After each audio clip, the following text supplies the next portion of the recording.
Bonjour, ici Audrey Larroquette. Bienvenue à Pas sorti du bois. Mesdames,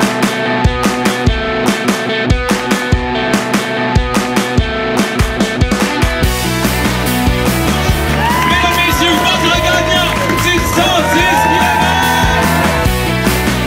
Si tu commences à te sentir bien en courant un ultramarathon, fais-toi-en pas, ça va passer. Grand champion du 125 km! C'est la Minute NAC et tout d'abord, tout le monde, je vous souhaite une bonne année. Et qui dit nouvelle année dit souvent résolution. Puis, il y en a que c'est dans leur vie personnelle, mais il y en a que c'est dans leur vie sportive. Puis, on le sait, pour beaucoup de monde, la nutrition dans le sport d'endurance, c'est tough. Puis moi, je dis souvent que l'hiver, c'est le meilleur moment pour tester des choses. Ça peut être votre résolution de nouvelle année. L'an prochain, vous ne bunkerez pas parce que vous allez avoir compris qu'est-ce que ça vous prend en termes de nutrition pour vos courses. Puis, vous le savez, je vais vous parler de NAC parce que les produits NAC sont là pour vous et c'est le temps de faire des tests. Le Drink Mix, c'est un nouveau produit qui est arrivé chez NAC qui est vraiment révolutionnaire pour ceux qui, des fois, il y a des moments où l'estomac bung complètement. Le Drink Mix vous lâchera jamais parce que c'est des calories liquides. Il y a tout ce qu'il faut là-dedans pour vous supporter. Moi, personnellement, j'aime ça le mixer aussi avec la nutrition solide, mais la combinaison de tout ça fait que ça donne un petit break à votre estomac pendant la course. Ça se digère vraiment très bien. Et il y a deux saveurs, que ce soit lime ou melon d'eau. Alternez un peu ça pendant votre course. Des fois, ça change le mal de place puis ça passe tout le temps. Vous le savez, vous allez sur le nacbar.com, vous remplissez votre panier avec le nouveau Drink Mix, puis tant qu'à être là, ramassez une coupe d'autres affaires. Vous utilisez le code promo pas sorti du bois et vous avez 15% de rabais. PASSORTIDUBOIS. Bon début d'année et bon épisode. On n'est pas sorti du bois, hein? Bonne année tout le monde, premier épisode de 2023, l'épisode numéro 130. Aujourd'hui, je suis vraiment content parce qu'on commence l'année en force avec une fille que j'apprends à découvrir en faisant mes petites recherches. Puis je le savais que c'est une ambassadrice, mais plus j'en découvre, plus je m'en rends compte que c'est le cas. Audrey Larroquette, bienvenue à Pas sorti du bois. Merci de me recevoir, Yannick, et puis bonne année à tout le monde. Écoute, 2023 qui commence. Je trouve il y a quelque chose d'intéressant. On vient de parler avant de commencer à enregistrer, d'avoir un journal de course, de suivre nos objectifs. Puis j'ai l'impression que au tournant de l'année, il y a ça qui se passe. Les gens font des bilans individuels où ils mettent ses médias sociaux, mais dans tous les cas, il y a une forme de bilan qui se fait de voir qu'est-ce que j'ai accompli cette année, puis vers où je peux me projeter. Les gens le font pour leur vie personnelle, mais les gens aussi le font pour la course. Puis les auditeurs, je pense qu'il y a beaucoup de gens, d'auditeurs, auditrices qui sont des coureurs, des coureuses qui se fixent des objectifs. Fait que c'est le temps de penser à ça, tout le monde. Euh, Faites-vous des objectifs qui vous font peur. On dirait que ça a été un thème récurrent, moi, l'automne dernier. Les gens, beaucoup d'invités m'ont parlé qu'il faut qu'il y ait une petite part de peur, il faut qu'il y ait une petite part de motivation, mais une petite part de peur dans les objectifs qu'on se fixe. Je sais pas pour toi, de ton côté, si ça arrive des fois de se fixer des objectifs et de se dire, ça va être tough, mais c'est motivant.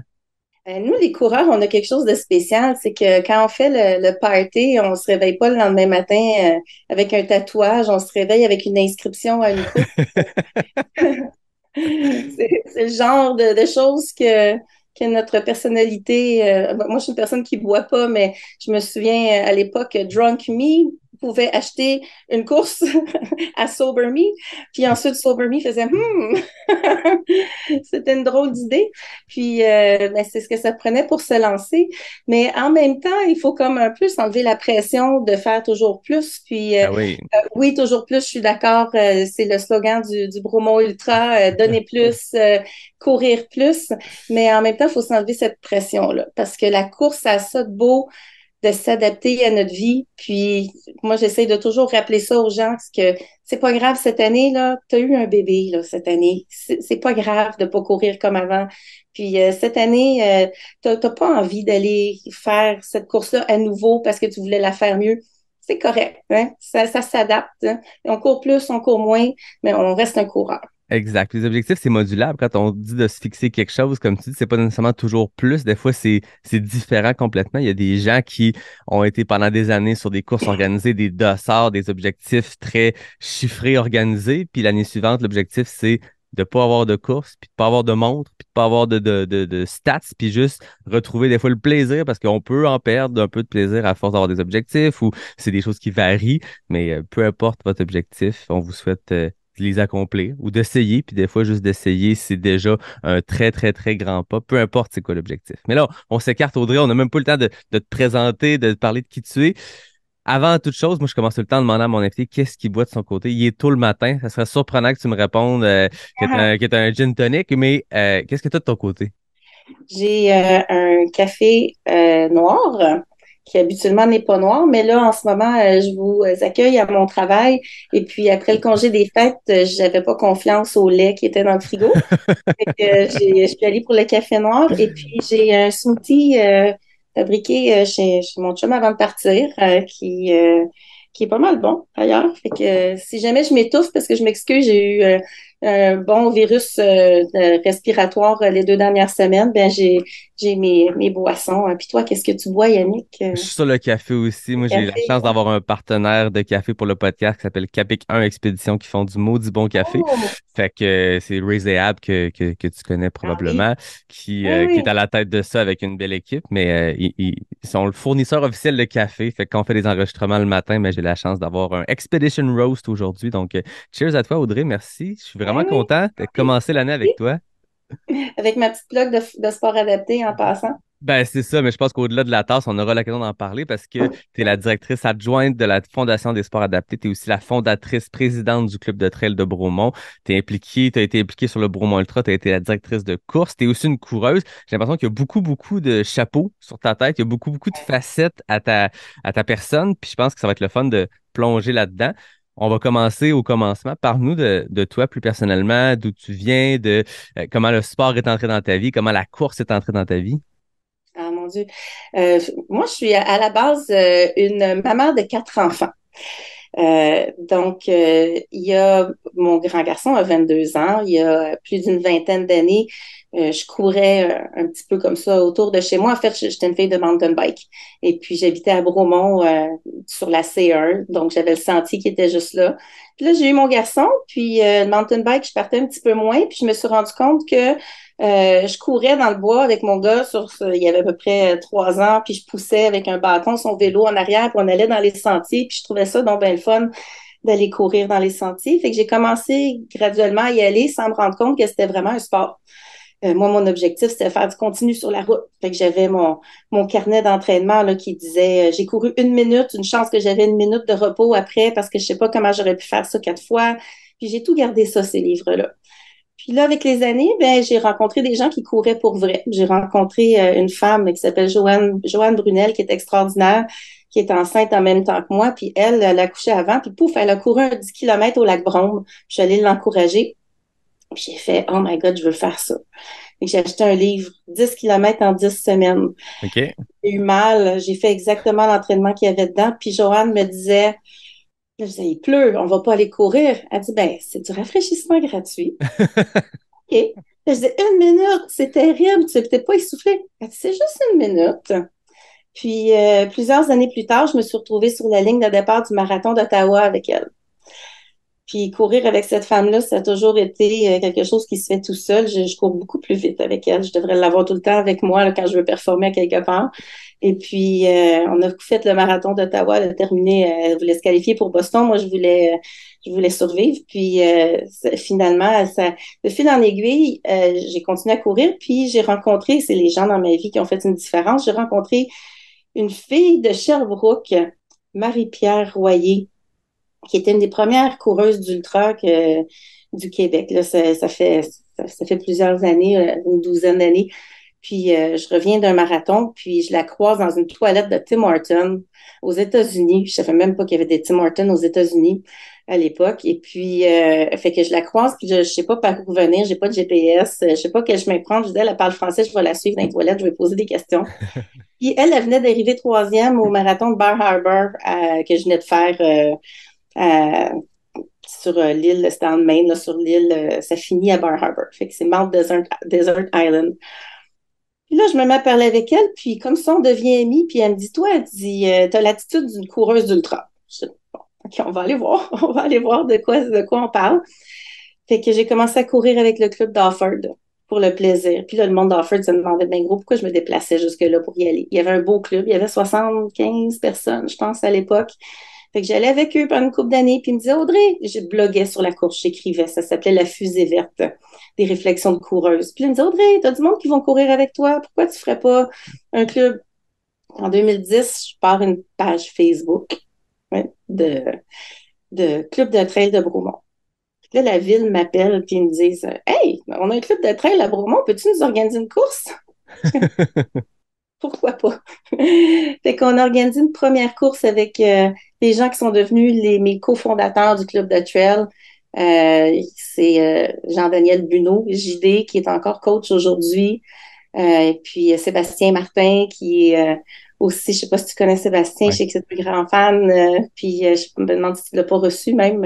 Je l'ai pas reçu, mais c'est lui qui a été le premier à me dire tu dois absolument recevoir Audrey. Puis Sébastien, on a couru ensemble, on s'est croisé en plein d'événements, mais on avait couru ensemble à Bromont, au Bromont Ultra.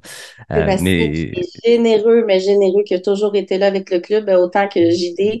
Fait qu'on est allé voir ce parcours-là que JD avait dessiné. Il était ami avec Sébastien. Donc, en 2012, on est allé faire ce parcours à Bromont pour faire découvrir les sentiers de la ville. Puis, je me suis joint à l'équipe qui avait déjà des amis des sentiers qui organisaient cet événement-là. Puis, ça a été la grande piqûre d'organisation d'événements et d'organisation de choses. Le club de triathlon de Grenby est tombé en pause, sont venus courir avec notre petit club de trail qui commençait. Les gens étaient là pour aider, pour partager. Il y avait des bons coureurs qui joignaient à nous. Puis moi, je covoiturais au club d'Offord. J'ai emmené Alistair Gardner quand il avait envie d'aller faire une course par lui-même. Je me souviens plus trop comment on s'est rencontrés, là. Et puis, ah oui, à une course à Sutton. Puis Alistair me dit, si tu fais ça, je vais m'impliquer. Il dit, ça me tente de faire ça. Puis je me souviens, Hélène Michaud était au Québec depuis pas très longtemps. Hélène est venue courir avec nous. Elle me disait, ben voyons donc, Audrey, tu fais un club, ça coûte quasiment rien. Elle disait, en France, ça nous coûterait une fortune. Moi, je veux le plus de monde possible qui découvre ça, qu'ils arrêtent de se dire que c'est compliqué, difficile d'aller en trail, ça ne l'est pas. Puis, fait qu'il y a eu de plus en plus de gens qui ont découvert. Puis là, ben, de fil en aiguille, ben, le reste, la fondation du premier Bromont Ultra avec une équipe fantastique, puis plein d'autres choses qui se sont joints à ça. Ça a fait boule de neige assez rapidement. J'ai l'impression du moment que tu dis que tu as rencontré Marie-Pierre dans une toilette de Tim Hortons qui te dit que tu devrais faire de la trail, puis boum, tout ça s'est enchaîné. Puis j'aime le fait que c'est quasiment pas par hasard, mais que tu décides de lancer le club de trail Bromont parce que tu découvres le club de trail à Harford, puis rapidement, c'est devenu une institution dans le sens où les gens, il y a beaucoup, beaucoup de monde qui gravite autour du club de trail Bromont, beaucoup de monde qui y sont passés, puis ces choses-là font aussi des boules de neige. Je veux dire, le rayon s'étend, puis les gens passent par le club, soit ils restent, soit prennent un chemin différent par après, déménagent. Eux, de leur côté, parlent de trail, puis c'est ce genre d'initiative-là qui fait qu'aujourd'hui, on est face à un sport qui est en explosion de popularité. Les gens qui participent à des courses de trail, ça augmente d'année en année. Ben, c'est plein d'initiatives comme le Club de trail de Bromont qui ont leur impact sur ça, puis l'impact sur notre sport. Hein. À Bromont, le club, j'ai toujours voulu avoir ça très, très inclusif. Mm-hmm. Je me souviens, le premier Bromont Ultra, dans nos helpers, là, vraiment, moi, j'ai eu des mentors pour organiser un événement de cette envergure-là. La première année, les co-organisateurs qui sont venus me voir pour me dire, hey, c'était Gilles Poulain là, du Bromont Ultra, il me disait, moi, je cours des ultras, des 100 miles, je ramasse de l'argent, j'aimerais ça en avoir un à Bromont. Lester puis moi, on a drafté un dessin de parcours. On a dit, OK, on fait ça 2 fois sur une napkin dans un café. Wow.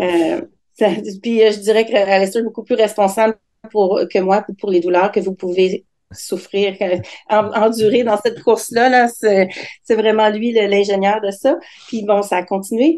Mais pour dire que c'est ça, ça a été toujours des gens qui ont emmené quelque chose, qui ont fait évoluer vers quelque chose d'autre. Puis, à ce premier Bromont Ultra-là, il y avait les directeurs de courses de toutes les autres courses majeures du Québec qui étaient là pour nous aider. Ah ouais. Sébastien Côté du Haricana, il en était à sa 2e année. On était allés ensemble courir l'Ultra Trail, à l'époque c'était North Face Endurance Challenge, celui d'Ontario qui n'a pas vécu très longtemps, à Blue Mountain. On venait de courir ça ensemble, on avait loué un condo là-bas, puis on était restés à travailler sur nos courses. Puis là, il était présent à notre course. Il y avait Dan Desrosiers, le grand Manitou des courses là, avec les Ultimate 6C. Puis lui était dans le mountain bike avant. Dan, lieutenant Dan, qu'on l'appelle, ça a été la personne qui a complètement euh, m'a fait faire un 180 sur ma vision des choses pour organiser des événements. Fait on avait les gens des courses thématiques, on avait les gens des courses gourmandes qui étaient là. Les directeurs étaient tous ensemble, puis ça travaillait ensemble. C'était du jamais vu. C'était absolument fantastique. Il y a juste Nicolas Taillefer à qui je me suis excusée parce que notre course était une semaine d'écart avec le X-Trail. Il m'avait dit, c'est proche pas mal. Puis lui, il était bien occupé avec sa course, c'est sûr, mais on s'est quand même croisés. Les gens ont été fantastiques là, dans ces aventures-là, puis c'est hyper important à Bromont. On accueille les autres clubs, on leur charge rien s'ils viennent nous voir. C'est important. Mais je trouve qu'il y a ça dans notre communauté, dans notre sport, cette entraide-là, on l'a vu à plein de moments post-pandémiques aussi. Je sais qu'à un moment donné, les directeurs de course de certains événements se parlaient pendant la pandémie. Comment on gère ça? Comment on s'adapte? Puis après ça, Arikana, qui a réussi à avoir lieu dans la pandémie, a comme été une espèce de test pour tout le monde. Puis en 2021, les autres courses sont inspirées. Il y a cette entraide-là entre les coureurs pendant les courses. Il y a cette entraide-là dans les clubs de trail. Il y a cette entraide-là entre les organisations. Puis c'est le fun de l'entendre aussi à travers toi qui as vécu les débuts du Bromont Ultra, qui est un événement qui est devenu rapidement fort et important pour notre sport, de voir que c'était à la base de ça. Puis tu parles d'inclusivité, c'est important que le club de trail le soit. Puis il y a beaucoup de ça, des clubs de trail qui sont organisés, parce qu'il faut une organisation, mais c'est pas compliqué. Tu peux te pointer, tu peux t'inscrire, ça coûte pas la peau des fesses parce qu'on veut que le monde bouge, c'est ça au final. Fait que d'entendre tout ça qu'à la base du Bromont Ultra, il y a toute cette belle histoire-là, cette entraide-là. Je suis pas surpris, mais c'est le fun de l'entendre. Puis regarde, là, c'est rendu, le Bromont Ultra célèbre pas son 10e anniversaire cette année, ou en tout cas sa 10e C'est édition. 2014, eux. Ils sont rendus à Ah, c'est 8. 2014. 2014, on avait 2 ans d'expérience là, quand on a créé ça. Là. Puis ça a vraiment ça a prospéré, prospéré. C'est pas lucratif, là, c'est la seule course qui est totalement philanthropique, ce qui est absolument fabuleux. Là. Ben, Cette année, ils ont ramassé au-dessus de 600 000 ça n'a aucun sens. Ça n'a aucun sens. Quand tu mets bout à bout tout ce qui a été amassé par le Bromont Ultra, c'est complètement fou. Puis moi, je donne souvent l'exemple, je dis souvent que ça donne des fois un sens à un sport qui, pas qu'il n'y en a pas, mais des fois, on se questionne, tu sais, ne serait-ce que comme coureur. Tu te dis, je m'entraîne, je mets beaucoup d'heures là-dedans, puis moi, je suis quelqu'un, des fois, qui recherche un peu le why, le pourquoi je fais les choses. Tu sais, oui, j'aime ça, puis ça me procure du plaisir, mais je pourrais aussi me procurer du plaisir à courir 3 fois moins de kilomètres, puis j'aurais plus de temps pour moi, puis j'aurais quand même du plaisir parce que je cours. Mais pourquoi on veut repousser ces limites-là? Puis des fois, l'aspect caritatif qu'un Bromont Ultra peut avoir, que certains projets solo que les gens vont organiser, qui vont le faire pour une cause, une course comme Cryo au Lac-Saint-Jean, c'est pareil. Il y a un aspect caritatif qui vient donner un sens à notre sport, puis dire, je fais pas juste ça pour mon propre plaisir. C'est déjà beaucoup de le faire pour soi, pour être bien dans son corps, dans sa peau, pour avoir des beaux objectifs. Mais quand on le fait, puis en plus, ça peut aider des gens, on dirait que ça boucle la boucle, puis ça vaut la peine d'aller monter la lieutenant Dan 2 fois, puis avoir les jambes pétées, puis j'ai aimé comment tu t'es déresponsabilisé. Non, mais si vous souffrez, c'est la faute de Lister.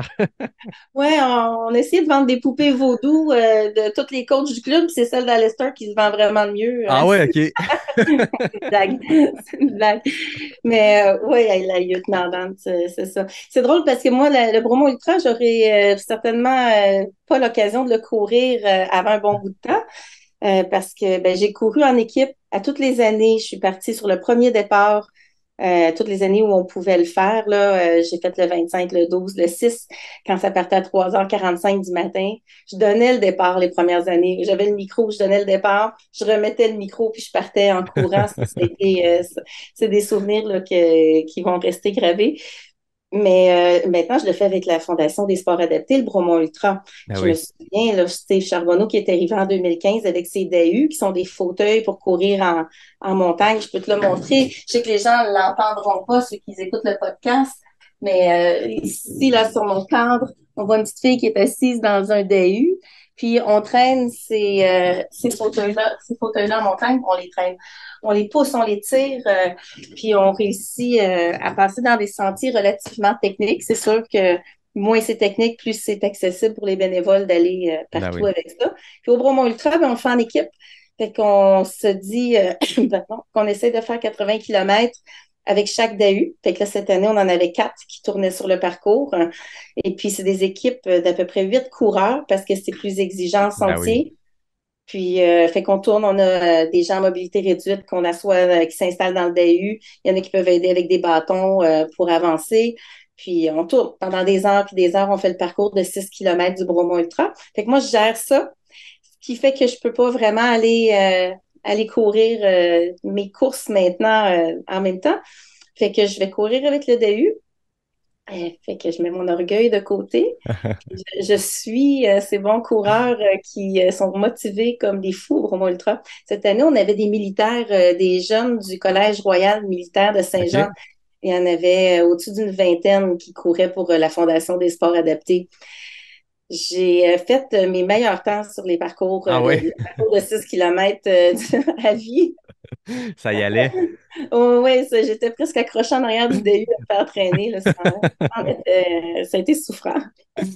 Parlons de la Fondation des sports adaptés parce que je le disais tantôt, tu es directrice adjointe. Parle-moi de comment cette implication-là auprès de cette fondation-là est arrivée sur ton parcours. Euh, En fait, je connaissais la fondation euh, du début du club de trail.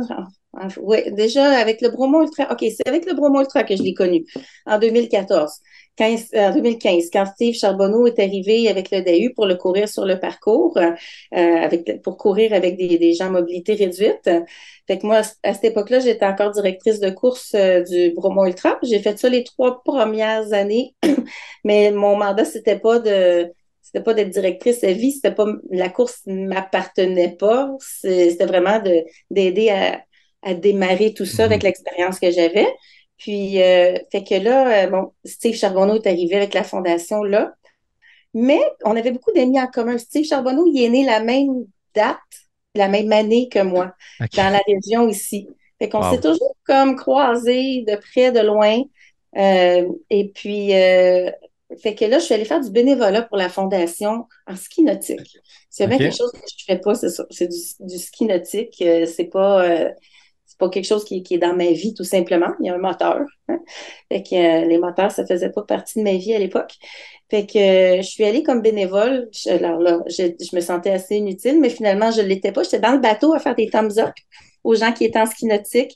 Donc, du ski nautique adapté, c'est quelqu'un qui est assis sur une planche assez large qui ressemble à une planche de surf, en fait, là, OK. dans une espèce de cage, mais pas attachée naturellement, avec sa ceinture de sécurité. Puis, tu as un skieur à droite et à gauche qui sont aussi assis sur des planches, puis qui sont là pour l'équilibre. Fait que le bateau part, puis la personne est assise sur la planche, puis peut tenir la corde ou pas. Fait que c'est vraiment bien organisé. Fait que moi, dans le bateau, je fais des thumbs up. Puis pendant que je faisais ce bénévolat-là, j'avais, moi, un commerce, une boutique de course à pied à Granby. J'étais avec Alistair Gardner, on était partenaires, ça s'appelait Course et compagnie. On n'a pas réussi à en vivre plus que 5 ans. On a décidé de la fermer avant la pandémie, mais on a eu des super bonnes années. Fait que là, je travaillais là-bas, mais quand est venu le temps, en 2019, de fermer cette boutique qui me permettait de vivre encore plus dans le milieu de la course, là, j'avais le club, j'avais des événements, puis je voyais mes coureurs tout le temps à la boutique. Là, je savais pas ce que j'allais faire. Vraiment, là, il y avait un gouffre en avant de moi, là, de me dire, si je saute de ce bateau-là, je vais nager jusqu'où avant de trouver quelque chose qui me satisfait. De toute évidence, quand on a un commerce, dans la course à pied au Québec, c'est pas parce qu'on veut rouler en Porsche et puis ni sur l'or, là, on vit de notre passion beaucoup. Fait que c'était important pour moi de faire quelque chose qui allait me chercher les tripes puis qui allait me garder dans mon milieu. Je suis allée passer des entrevues au gouvernement, chez Bombardier. J'ai pleuré. J'ai pleuré en sortant de là. Je voulais pas. Il y avait quelque chose dans mes tripes qui me disait non, non, c'est pas ça. Puis là, en courant, naturellement, en courant avec mon groupe ce matin-là, il y a une femme, Sonia Boulanger. Elle me dit, elle a travaillé à la Fondation pendant un temps avec Steve. Et puis, elle me dit, Audrey, elle dit, il me semble que toi puis Steve, ça fitterait vraiment. Elle dit, appelle-les donc. Fait que je téléphone à Steve, puis aurais-tu besoin de quelqu'un, tu sais? Il dit, ben justement, on est en train de regarder, puis viens donc prendre un café. Fait que j'ai pris un très long café qui est devenu ma première journée de travail, en fait. Ah ouais. L'après-midi même, j'étais déjà sur des projets, puis j'ai commencé immédiatement à m'impliquer. C'était naturel. C'était juste naturel d'emmener, de comment je dirais, moi, je vois l'arrière de ce qu'on fait pour être sur le terrain, pour être dans le sentier, pour être sur l'eau, pour être sur les pentes de ski. Moi, je vois ce qu'il faut faire avant. Ouais. Puis, ça fait que ça fitait. Puis, Steve me dit, je veux quelqu'un qui va lire dans ma tête. Je lisais déjà dans sa tête. C'était juste la suite naturelle à ce que j'avais fait dans toute ma vie. Puis, je me suis assise dans son bureau. Mon Dieu, j'ai envahi son espace au maximum jusqu'à la pandémie, en fait, pour tout apprendre, ce que je pouvais apprendre de lui, parce que c'est la colonne vertébrale de la fondation. Cet homme-là, il est arrivé, il y avait 50 étudiants qui apprenaient à faire le ski alpin adapté. Puis aujourd'hui, on est rendu à 1200 personnes. Puis ça a été un travail d'équipe, mais Steve en est plein d'autres sports, plein d'autres choses. C'est que je suis vraiment tombée en amour avec la fondation. Ça ressemble beaucoup à de l'organisation d'événements, de l'organisation d'activités. C'est des relations avec les gens. C'est tout ça. Fait que c'était naturel de faire ça. Fait que dans ton parcours, il y a ce côté-là, organisation, tu sais, le club de trail, au lieu de, tu sais, on le fonde, on crée quelque chose, on est en arrière, puis des fois, c'est des boulots qui sont dans l'ombre, qui peuvent, je veux pas dire ingrats, mais tu sais, c'est beaucoup, beaucoup de temps des fois, puis le rendu, des fois, on voit pas, les gens sont pas conscients de tout ce qui s'est passé avant pour se rendre à ça. Pour moi, Ultra, je pense que ça a été semblable, c'est beaucoup, beaucoup d'heures, beaucoup de temps pour que le jour de la course, les gens aient du plaisir. Puis là, comme tu dis, la fondation, toi, c'est de voir comment on se rend à quelque chose. On organise, ça va être ça le produit final, comment on se rend à ça. Toi, tu te plais dans ce rôle-là, dans l'ombre, de pédaler, de travailler fort, Oui, puis de se rendre à quelque chose pour bâtir quelque chose. totalement. Ça me motive énormément pour voir le résultat après, mais toute l'organisation, la préparation. Mais le Bromont Ultra, par contre, ça, c'est un travail beaucoup plus d'équipe que dans le club de trail, je me débrouille pas mal euh, en consultant, puis je fais le gros là, du travail vraiment toute seule, puis c'est correct. Ça grandit de manière organique. J'ai des bons outils. Puis, j'ai pas une grosse équipe, mais quelque chose comme le Bromont Ultra ou la Fondation des sports adaptés, on peut pas tout faire. Faut diviser selon nos forces, selon ce qu'on aime faire. Au Bromont Ultra, on avait François Monette qui était le côté là, mon Dieu, c'était le cerveau d'organisation de tout mettre par écrit là, qu'est-ce qu'on faisait sans lui, on aurait été totalement perdu là. Parce que tu as plein il est visionnaire aussi, mais tu en as qui sont visionnaires et qui ne savent pas le mettre nécessairement Mhm. sur papier, là. Fait qu'on avait une équipe fantastique. Bromo Ultra, c'est comme. T'as Gilles Poulain, là, qui est vraiment, on s'avoue, là, qui était le cerveau de ça, là. Puis t'as genre 27 personnes après, là. Donc, c'est c'est en dessous, entre Ouais. guillemets. Pardon, pas vraiment en dessous, mais ça travaille aussi fort. Le petit canard numéro 1 puis le canard 27, ils travaillent aussi fort. Ben oui, Mais c'est oui, ça. j'adore ça. Pardon. La partie cachée dans les coulisses. Ouais, c'est ça. Puis de voir le résultat après ça, puis de voir l'effet que ça a sur les gens, que ce soit des coureurs, des coureuses qui traversent une ligne d'arrivée, puis qui ont accompli un grand objectif, que ce soit des gens qui, au club de trail que tu coaches, qui accomplissent leurs objectifs, ou que ce soit dans le cas des sports adaptés, de voir le visage de ces gens-là qui vous permettez de les amener dans les sentiers, dans le cas du Bromont Ultra avec la Fondation, mais que ce soit d'autres sports aussi. C'est quoi l'étendue des sports que vous couvrez? Parce que tu dis que ça a commencé avec le ski, puis que maintenant, Steve en amener davantage. Il va falloir que tu me laisses un instant pour tousser parce que, Prends ton temps. excuse-moi. Oh mon Dieu. Ça va passer. Prends ton Hmm. temps. Ah, ça va mieux? Un petit coup de Kleenex, peut-être? Ben oui. Non, il en reste encore. Je ne suis pas guérie. Oh mon Dieu. Ça va mieux. Et l'étendue des sports de la Fondation des sports adaptés. Alors, il y avait du ski alpin. Ensuite, il y a eu du ski nautique qui s'est ajouté quand Steve est arrivé en 2014, peut-être même avant, là, des fois je me trompe dans ces années. Et puis, il y avait aussi le fondateur Peter Tracy avait acquis des kayaks à un moment donné, plus d'aviron, mettons. OK. Et puis, mais ça n'a pas vraiment décollé comme un programme. Et puis, il y a des groupes externes avec qui on fait des partenariats.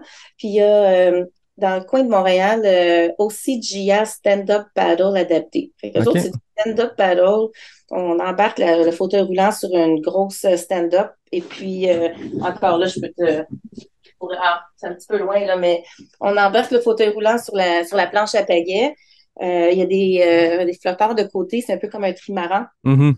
pour la stabilisation, la stabilité. Puis le bénévole peut embarquer sur la planche aussi, mais il y a des gens qui n'ont pas besoin d'un bénévole.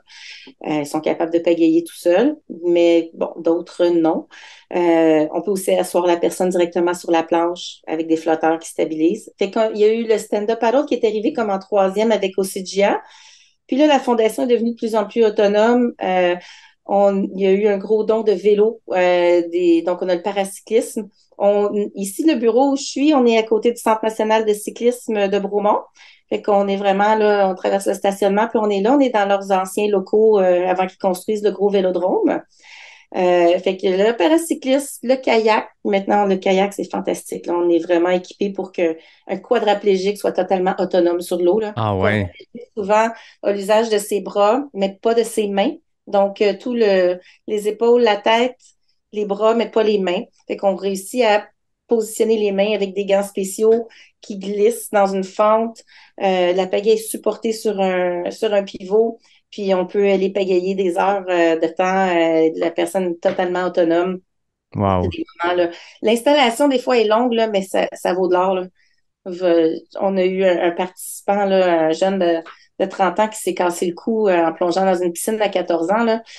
Plongez pas dans les piscines. Plongez pas dans les piscines. Mais bon, si on fait rien, il nous arrive rien.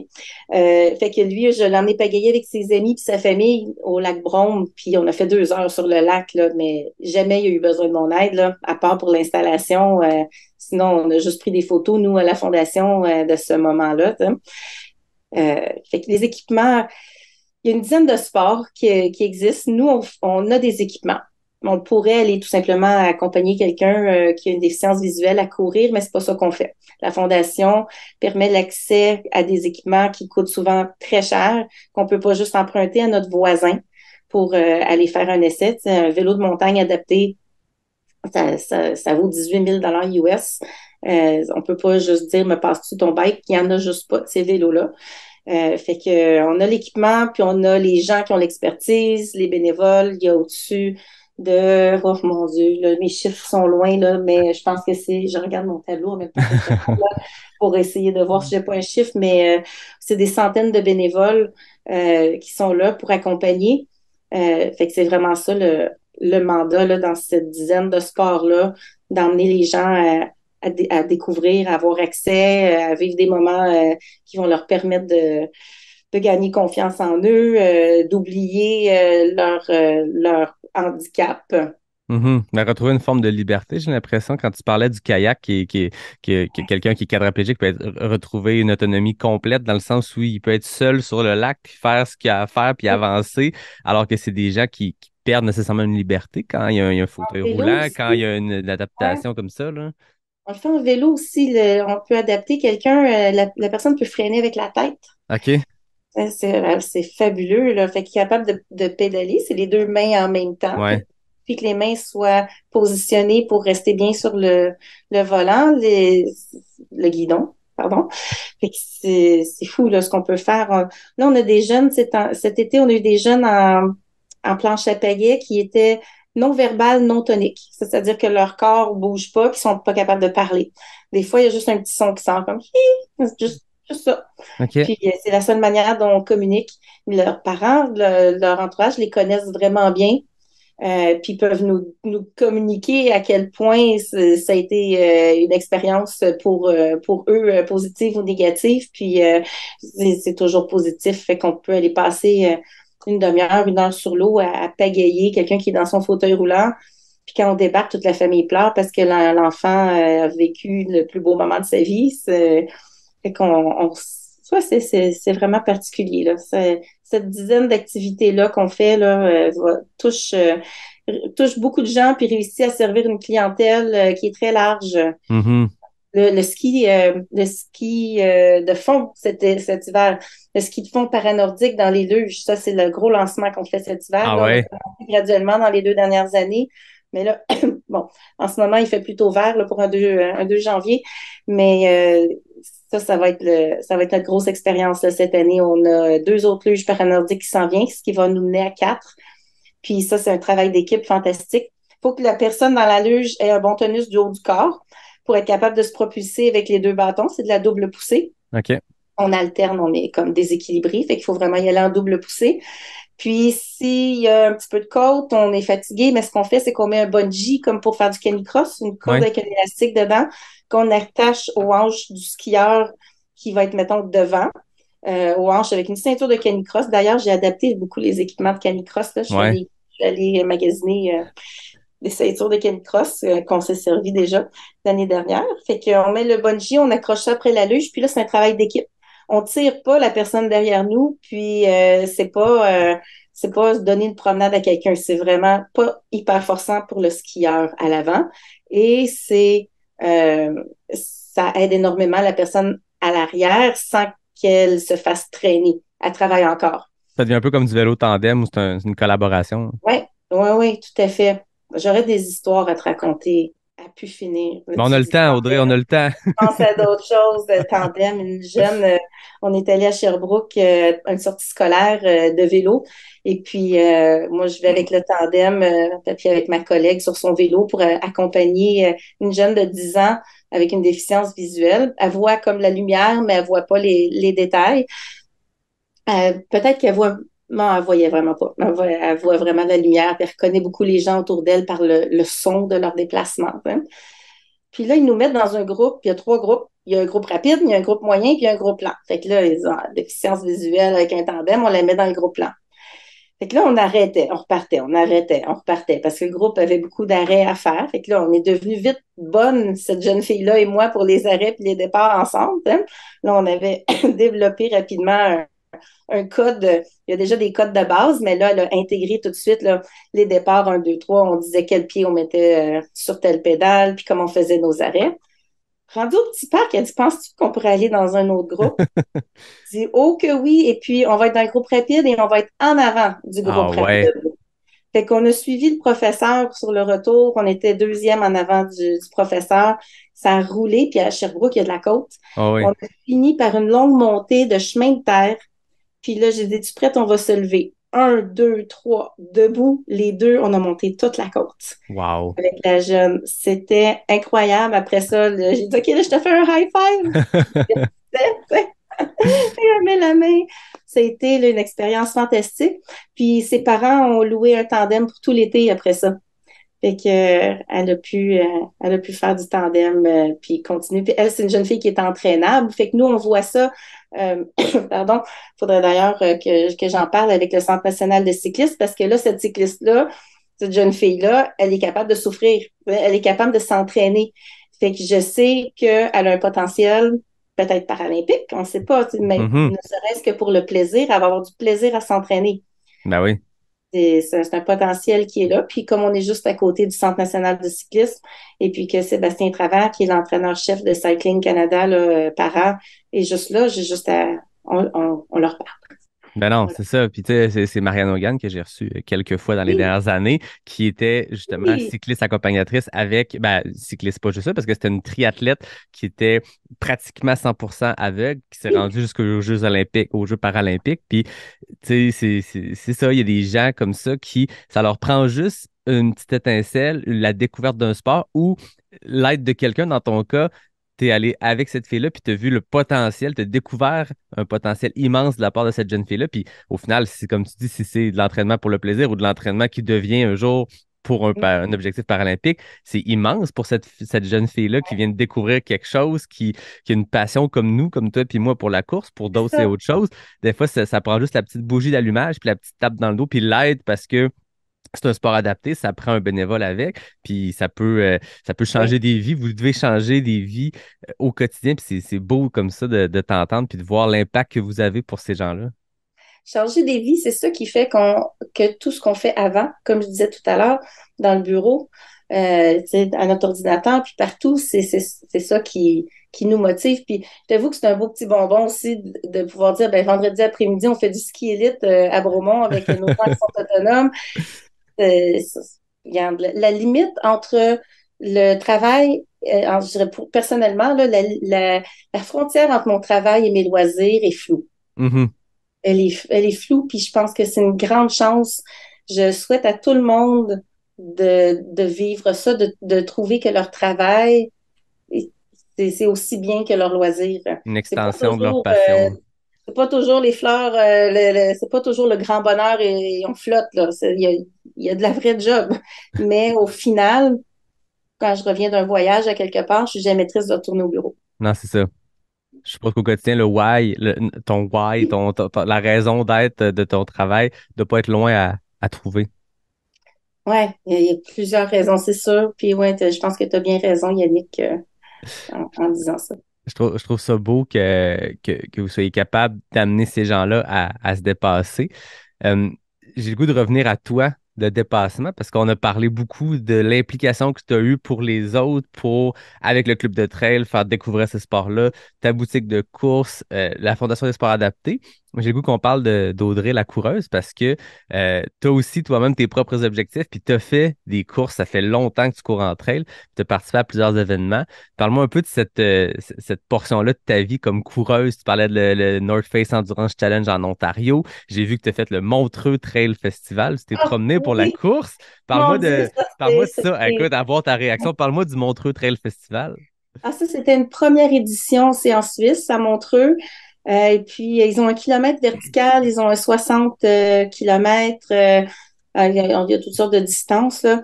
Puis moi, je suis allée là avec un ami qui, lui, enchaînait 3 courses. Il faisait le kilomètre vertical, le 60 puis le 34, les 3 jours de fil. Puis il est arrivé dans les 20 premiers les 3 fois. Là, c'était Éric Drolette. Il était sur l'équipe Salomon Canada à l'époque.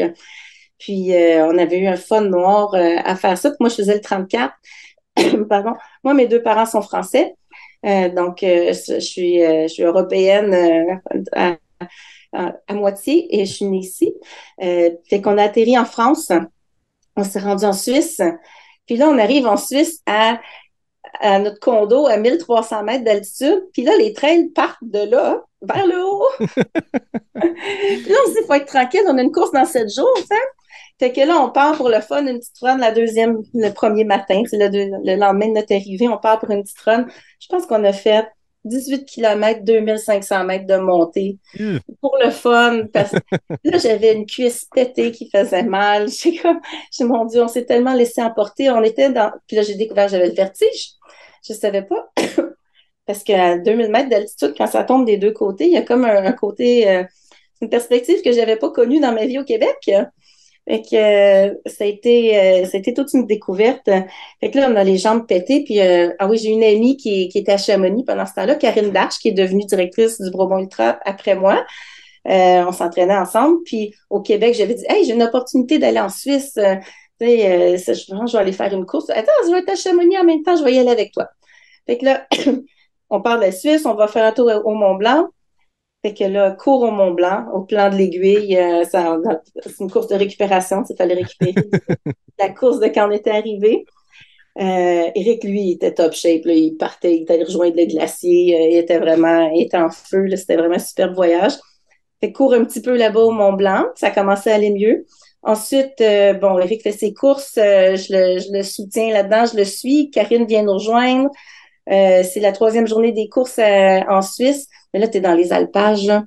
C'est inexplicable. C'est tellement différent.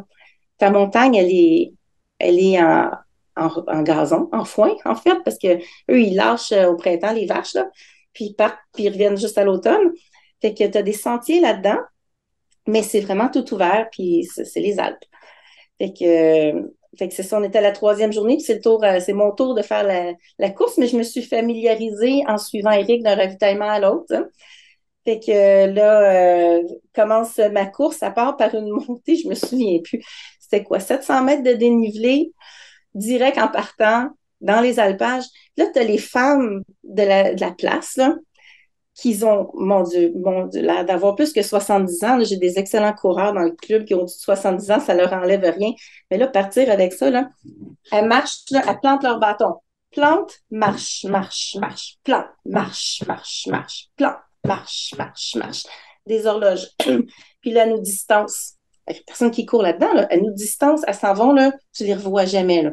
Ah ouais. C'était fabuleux à voir ces femmes. Mais moi, c'est ce qui m'a touchée. Bon, c'est sûr, il y avait des hommes, il y avait des coureurs, Il y avait des athlètes incroyables, mais moi, ça a été ces femmes plus âgées de la place qui ont une vie de montagne dans le corps. Je me suis dit, mon Dieu, si je peux être comme ça plus tard. Ça a été là, une révélation. Puis cette course-là, les paysages sont fantastiques. Tu vois à perte de vue les montagnes. Puis là, je courais avec un petit groupe de Suisses qui étaient des habitués. Puis là, il commence à avoir des nuages au loin. Il dit, il va falloir mettre nos parkas. Puis moi, ouais, un parka, tu vas pas t'habiller, là, il fait 20 degrés, on est dans les montagnes. Ils m'ont dit, ma petite Québécoise. OK, qu'est-ce que tu veux? Là, ils m'ont expliqué que l'orage qui s'en venait en arrière, là, si ça nous tombait dessus, on pouvait tomber en bas de zéro dans les degrés. Et puis que le seul endroit où l'eau pouvait aller, c'était dans le sentier où on était. Il y a pas d'échappatoire, là. Puis là, ça tombe des deux côtés, encore une fois, de au moins 2000 mètres. Fait que c'était de toute beauté, puis c'était toute une expérience. J'ai fait le cut-off, là, c'était 34 km ma course, excuse-moi les ding-ding qui sonnent sur mon ordinateur. C'était 34 km avec, je me souviens plus si c'était 3500 ou 4500 mètres de dénivelé. Ça finissait, rendu là, plus ou moins 1000 mètres. Ça finissait par un 15 km de descente. J'ai jamais été aussi heureuse de revoir des montées dans une course. C'était vraiment quelque chose. Alors ça a été une expérience à refaire. Puis quelques jours après, on courait un glacier 3000. Je peux te dire qu'en revenant en septembre, là, au Arikana, là, je l'ai trouvé facile. T'avais des jambes. 44 au Arikana, là, j'étais top shape. Rendu là, j'avais eu un entraînement de feu pendant ces 2 semaines en Suisse. La montée de la Montagne Noire à la fin, ça t'impressionnait pas, là, après avoir fait Non, des milliers de mètres dans les Alpes, là? La descente snowboard style en boîte de la Montagne Noire, là, il n'y avait rien là. Mais donc, mes objectifs, ça a évolué avec le temps. Ouais. Au début, je te dirais, les premières années, les enfants étaient jeunes, c'était une façon d'avoir des vacances à l'extérieur de la maison, puis de ma vie quotidienne. C'était la connexion avec les gens. J'avais envie de faire beaucoup de courses, puis de vivre autre chose. Ça me définissait autrement que maman. Ouais. Je les aime d'amour, mes enfants, mais j'avais besoin de ça. J'ai toujours eu besoin de me réaliser à l'extérieur. Et puis là, ben, j'ai comme transposé mes intérêts. C'est plus moi de partir partout, c'est de vivre des expériences, d'essayer de trouver plus un équilibre. Les enfants viennent pas plus dans mes courses, là, ils ont leur propre sport. Mais là, je veux faire mon travail et puis ne pas me réveiller la nuit parce qu'il y a plein de trucs que j'ai pas fait. Je veux aller courir avec le monde du club puis être capable de faire le tour de la montagne demain matin s'il faut, garder ce minimum de forme-là pour coacher ma gang. J'ai plus nécessairement envie de faire, je dis pas que je le ferai pas, là, mais de faire la plus longue distance de ma vie. Cette année, j'ai envie de supporter mon chum ou supporter quelqu'un. Je fais le meilleur crew que tu peux pas imaginer.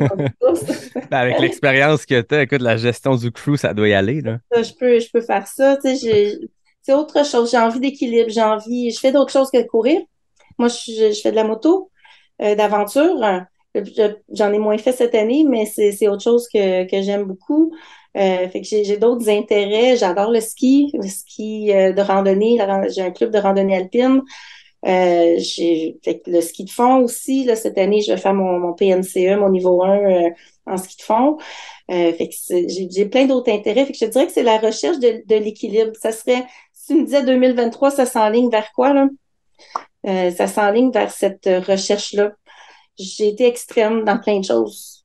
Puis là, on dirait que j'ai plus de rage en dedans, de besoin de réaliser tout ça. Et je vais avoir 50 ans dans 6 mois. Fait que je vais avoir 50 ans dans 6 mois. Fait que j'ai comme ce besoin d'apaisement, d'équilibre, de partage. Est-ce que il y a des gens qui, quand ils changent de décennie, ou c'est comme des points tournants, des moments d'introspection, de réflexion, qu'est-ce que je veux pour la prochaine décennie? Est-ce qu'à l'approche de ce 50e anniversaire-là, dans 6 mois, tu sens que tu as ça? Qu'est-ce que de vivre, pardon, de viser un équilibre en 2023? Est-ce que ça fait partie d'une réflexion pour ce 50e anniversaire-là? Est-ce que ça a une importance pour toi, ces changements-là? Je t'aurais dit d'emblée, là, il y a quelques mois encore, non. Mais finalement, je me demande si c'est pas quelque chose qui se fait naturellement, pardon, dans notre société aux 10 ans ou pas, mais d'avoir une espèce de reset de qui on est, de ce qu'on veut, de nos objectifs. Je sais pas si c'est un addon, que c'est un hasard que ça tombe autour de mes 50 ans. Parce que, bon, moi, à mes 50 ans, je veux aller courir. J'ai pas d'autre objectif que, comme à chaque année, de sortir puis de me dire, ah, moi, j'ai une année de plus puis je suis encore sur mes jambes. Ça me fait du bien.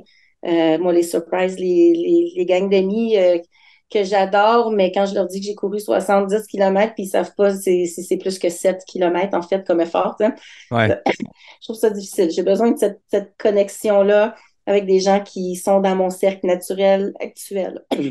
Excuse-moi, encore une crainte de tout. Ça va passer. Fait que je pense que oui, c'est un lien avec le 50 qui s'en vient, mais ça se serait certainement fait quand même si c'était pas du chiffre, ça se préparait. Euh, donc, c'est sûr, il y a plein de choses qu'on réalise qui évoluent, qui changent, puis en même temps qu'on veut préserver. Tu sais, je regarde ma gang là, de coureurs le samedi matin, quand on va prendre le café après avoir couru au club, là, ben, je suis le bébé dans ma gang de café du samedi matin. C'est, c'est fantastique. Serge, il rentre à quoi, Serge? On a fêté ses 70, ça fait un bout. Là, il dit, mon objectif, c'est de revenir. Il a marché l'année passée, il y avait une blessure. Il dit, mon objectif, là, c'est de revenir courir là, cette année. Là, tu sais. Fait qu'il a couru. On est allé courir le 31 ensemble. Hein. En fait, moi, j'ai marché à cause de mon virus, là, Ouais. mais c'est. Fait qu'il y a des choses qui changent, qui évoluent, je cherche l'équilibre, mais en même temps, il y a tellement de choses que je veux préserver, puis que je sais que c'est faisable parce que j'en ai des exemples à tous les jours. On a remis, le club a 270 membres, le club de trail de Bromont. Je serais curieuse de savoir, là, je dis souvent que je pense que c'est le plus gros au Canada, là. Ça se pourrait. Je suis pas totalement sûre, là. Mais à part un club là, qui inclurait tous les autres sports que le trail, là, mais je pense que juste trail, là, il y a pas mal de monde. Puis sur cette grosse gang-là, il y en a énormément qui sont des exemples. La moyenne d'âge est dans la mi-quarantaine. OK. Donc, c'est pas un sport de petits jeunes. Ça prend un certain équilibre dans la vie pour en faire un mode de vie, pour vraiment en profiter. Puis ça devient une partie de nous-mêmes là, de faire tout ça. Ça se fait pas. On sort de la course, on vient dans la course, on sort de la course, on vient dans la course, mais à un moment donné, ça reste.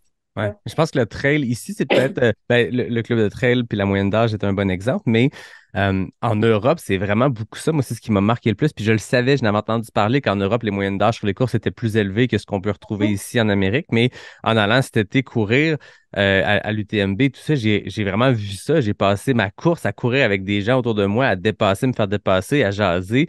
Puis des gens dans la cinquantaine, dans la soixantaine, puis même jusqu'à 70 ans. Puis c'est très inspirant de voir ça parce que on s'entend, tu t'en vas courir, moi, dans le cas de la CCC, on est 1900 coureurs. Personne est là pour des positions. On est 700e ou 300e ou Le fait 1200e. ou tu t'en vas la faire? Je l'ai faite l'année passée. Wow. Puis, tu sais, tu jases avec ces gens-là, puis tu vois à quel point eux, c'est ça l'objectif au final, c'est d'être capable d'accomplir ce que ces gens-là accomplissent. Tout est là à suer, puis à essayer de monter un col, puis à avoir 2, 3, 4, 5 000 mètres d'impact, puis tu es à côté de ces gens-là qui sont des forces de la nature, puis tu te dis, il y a 60 ans, il y a 70 ans, puis il accomplit encore ça. C'est ça l'objectif. C'est pas une position, c'est pas un temps, c'est pas peu importe quoi, c'est ça. C'est de préserver. Puis là, on parle de quelqu'un qui court un 100 km, peu importe, mais juste d'être encore capable de bouger, d'aller jouer dans le bois. Moi, je dis tout le temps qu'on s'en va jouer dans la montagne, qu'on s'en va jouer dans le bois, d'être capable de le faire longtemps, puis de mettre en place présentement, même si moi, j'ai 31 ans, de s'entraîner intelligemment pour pouvoir le faire encore un autre 30 ans, puis dans 40 ans, puis de faire ça. Puis on a plein d'exemples autour de nous, mais je sens qu'au Québec, c'est beaucoup vu comme étant un sport, entre guillemets, de jeunes, puis ça l'est tellement pas. Parce que les exemples qu'on nous montre, ce qu'on voit, ce qu'on met de l'avant, c'est beaucoup ces jeunes-là où on met beaucoup de l'avant le sport élite, les gens qui vont aller battre des records, qui vont gagner des courses. Mais quand tu regardes un enclos de départ d'une course au Québec, il y a de tout le monde, de tous les âges. Puis c'est ça qui est beau à voir. C'est des gens qui repoussent encore ces limites-là à des âges avancés. Puis tu te dis, OK, voilà, c'est ça l'objectif à terme, là. Ouais, ben, moi, je pense que je fais j'ai un bon équilibre avec les gens autour de moi qui sont très performants. Comme quand on avait la boutique à Leicester, puis moi, à Leicester, c'était un coureur, on s'entend, élite, performant. Puis moi, j'étais la petite maman qui travaillait avec les cas d'enfants, puis qui était capable de faire les mêmes choses, pas à la même vitesse, là. Fait que on avait les deux extrêmes, entre guillemets, du coureur élite, pas d'enfant, qui en fait sa vie, et puis de moi qui a la famille, qui a les contraintes, puis qui est moins rapide. C'est comme dire tout le monde est capable. Ouais, Tout le monde est capable, plus jeune, plus vieux, ça dédramatisait la chose, ça la rend, comment je dis, ça la démocratise, c'est ça le mot que ouais, je cherche. Ça démocratise le sport de dire, ben, c'est pas grave. Au club, on a des niveaux, hein. Il y a des groupes. Fait que c'est sûr que on va pas aller mettre nous, on a le niveau coureur des bois, qui est plus un niveau d'introduction. On les envoie pas avec le groupe A, B+, courir. Tu sais, ils sont ensemble, les gens se reconnaissent, ils vivent une expérience qu'ils recherchent, qui est commune, là, tout le monde vient trouver ce qu'il cherche, mais en même temps, ils vont aller plus vers le même, ils ont le même besoin que, je sais que notre coureur plus rapide, comme Sébastien Martin m'a déjà dit, il coachait notre groupe B à un moment donné. Il dit, OK, là, le café, là, c'est après, là. On prenait une pause. Le monde commençait à jaser, là. Non, non, le café, c'est après, là. Fait que c'est comme, OK, go, on court. Alors que dans le groupe Coureur des Bois, ben, on va plus s'attendre, on fait des retours dans tous les groupes, là, pour garder le groupe ensemble, mais c'est différent. L'ambiance ouais. est différente. Mais en même temps, tu peux mettre ces gens-là ensemble et les faire se connecter. Puis moi, c'est ce que je remarque après 130 épisodes de podcast, c'est que les histoires de quelqu'un qui est plus mid-pack, backpack va aussi inspirer quelqu'un qui vise la Oui, performance et vice-versa parce qu'au final, on fait le même sport, on fait les mêmes courses. Puis c'est ce qui est beau dans notre sport, c'est que tu en fais le Bromont Ultra, que tu finisses premier ou 200e. Tu as été sur le même parcours, tu peux raconter les mêmes histoires, puis la discussion de parking après un entraînement est la même que tu aies monté la montagne en 32 minutes à fond la caisse ou en 1h10. Tu peux avoir la même discussion, tu peux te connecter sur les mêmes choses. Puis c'est ce qui est beau de notre sport, c'est que dans un club comme le tien, au final, oui, c'est pas la même vitesse tout le monde, mais à la fin, quand tu prends ton café, quand tu jases dans le parking, tu as vécu les mêmes affaires, puis tu peux échanger là-dessus, puis te donner des trucs. Puis il y a des gens qui sont extrêmement inspirants, qui visent vraiment moins de la performance, mais qui ont tellement une expérience immense dans notre sport, qui en font depuis longtemps, qui ont des trucs. Ben, la jeune fusée qui arrive, qui court le 10 km en 32 minutes, puis qui s'en va en trail, peut apprendre de ces gens-là, puis c'est de mixer ces gens-là, puis c'est ça qui est le succès, je pense, d'un club de trail. Quand je regarde les clubs autour de moi, la performance, ça devient même pas secondaire, c'est en arrière complètement de la liste de priorités, puis c'est de mettre des gens ensemble qui ont une passion commune, puis de les faire échanger, puis tout le monde peut s'inspirer l'un l'autre, peu importe les résultats ou les podiums ou les performances, hein. non, j'aimais beaucoup à l'époque où tout le club partait du même endroit, je m'adressais à chaque fois à tout le club avant le départ. Là, avec la pandémie, on a fait des groupes, aussi avec la grosseur avec le nombre de membres qu'on a, on a dû se séparer puis partir de plusieurs endroits. Mais on partait tout le monde ensemble. Puis j'essaie de le faire encore avec les groupes que j'ai, de leur parler avant de partir, puis de leur rappeler que cette idée qu'on ralentit le groupe est erronée.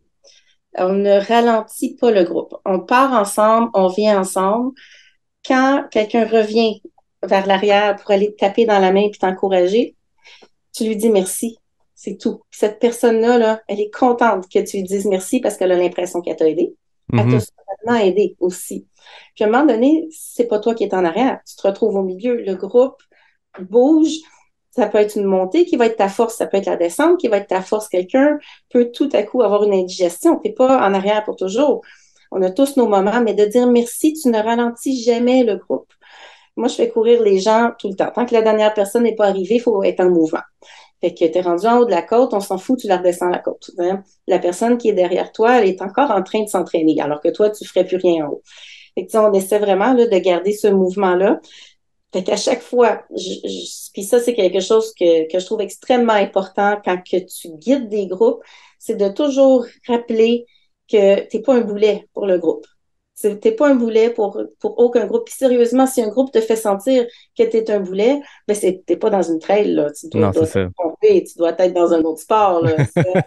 Mais j'aime l'aspect qu'il faut être toujours en mouvement parce que ça fait que ta première rendue en haut de la côte, puisqu'elle doit continuer d'être en mouvement, c'est la personne qui prend un peu plus de temps à monter, qui motive la première personne à continuer, puis qui fait qu'à la fin de la semaine, cette personne va peut-être avoir fait 4000 mètres de dénivelé au lieu de 3400. Puis ce 600 mètres-là, à force d'en faire à droite, à gauche de plus en attendant, puis en rejoignant l'arrière du groupe, puis en continuant, ben ta personne qui, dans d'autres sports ou dans d'autres contextes, pourrait se sentir comme un boulet, cette personne-là est en train d'aider une personne plus rapide à en faire toujours plus. Fait que ils sont autant dépendants l'un de l'autre, puis tout le monde est ensemble là-dedans, puis tout le monde est dans le même bateau, là.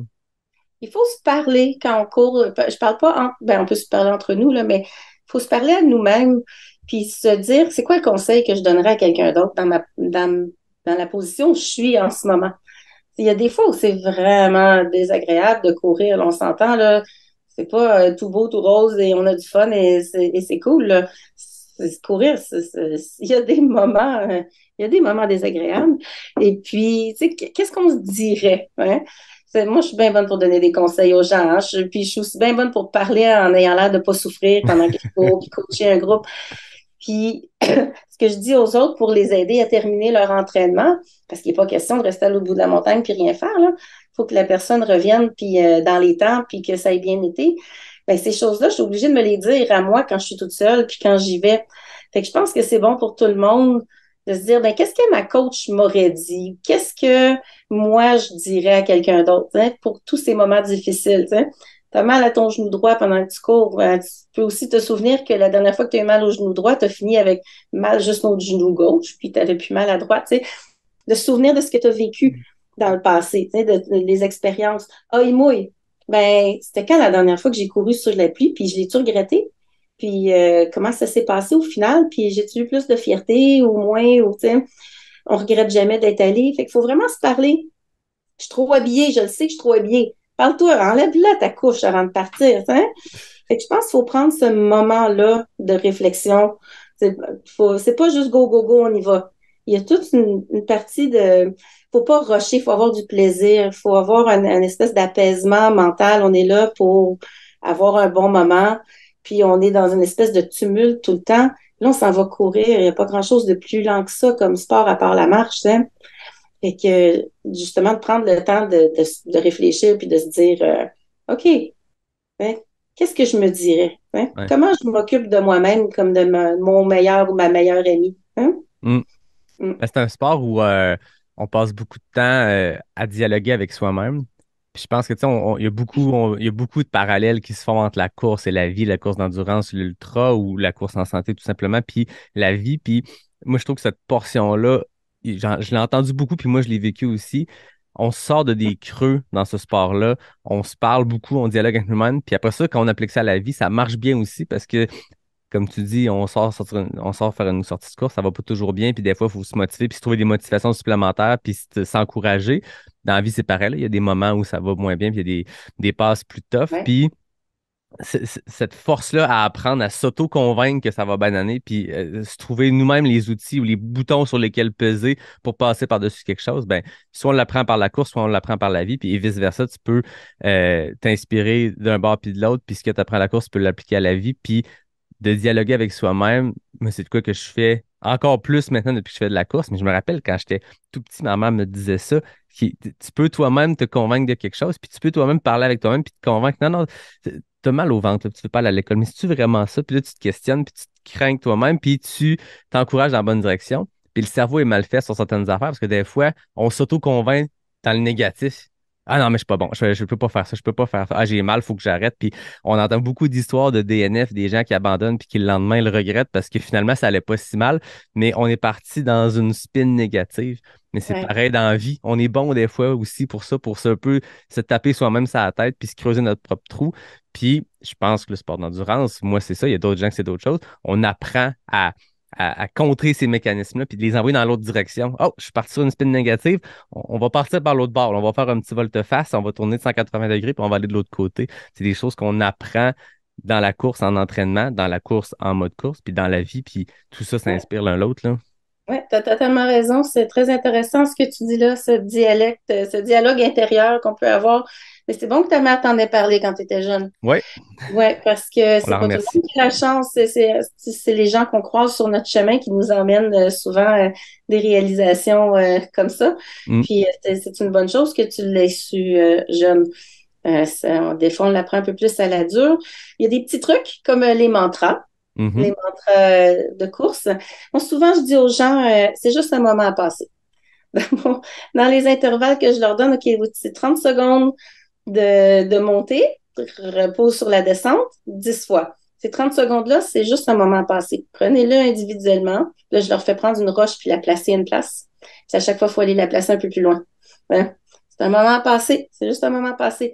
Moi, mon mantra, je sais pas si ça se dit comme ça dans un podcast, mais je vais le dire quand même. Ça s'est révélé dans mon premier 50 kilomètres qui était justement en Ontario. J'ai eu mal à la bandelette après 12 kilomètres. Avec qui je courais ça, donc? Avec la gang du Haricana. Puis après 12 kilomètres, bandelette, le genou gauche, plus capable d'avancer, ça me coupe le souffle. Puis là, j'ai divisé ma course. Il me restait 30 kilomètres à faire, parce qu'en fait, c'était 52. Puis je me suis dit, est-ce que je suis capable de faire 2 tours de la montagne de Bromont en marchant en dedans de 7 heures qui me reste? Fait que c'était vraiment ça. Puis je dis, OK, oui, je suis capable de faire ça. Puis là, j'allais de ravitaillement à l'autre. Puis là, je pensais à ma gang de Bromont, ma gang de filles de Bromont, celles qui courent au club de Bromont, qui ne vivent pas nécessairement à Bromont. Puis là, il m'est venu en tête, les filles de Bromont sont tough en tabarnak. Et ça m'est resté dans la tête jusqu'à l'arrivée, cette phrase-là. Je me la suis répétée, puis là, je pensais à Catherine Scott qui avait fait 50 kilomètres sur une bandelette, puis qui l'avait fini pour ramener la médaille à ses enfants. Puis moi, j'organisais le premier Bromont Ultra, c'était en 2014, qui n'était pas question que j'organise un ultra sans en avoir couru un auparavant. Puis j'avais conduit 9 heures toute seule pour me rendre là-bas à combattre la fatigue au volant pour aller courir cette foutue course-là. Fait qu'il n'était pas question que j'abandonne malgré n'importe quoi. Et je me suis fait dépasser dans une descente par une coureuse non-voyante dans cette course-là. Les montées, je les courais. La bandelette, ça va bien pour monter. Les plats, je les faisais de côté. Les descentes, il fallait que je marche.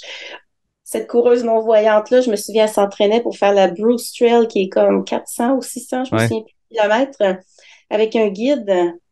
Puis son guide lui disait de lever les pieds quand il y avait quelque chose, juste foot, puis elle levait les pieds, puis après 2 ou 3 fois de se croiser, parce qu'elle me reprenait dans les descentes, tu sais. Elle me disait, au début, elle disait « Hello, runner ». Puis à un moment donné, elle reconnaissait ma foulée, puis elle disait « Hello, Audrey ». Aïe, aïe. C'était incroyable. Fait que c'est ça. J'allais la finir cette course-là en me disant les filles de Bromont sont tough en tabarnak.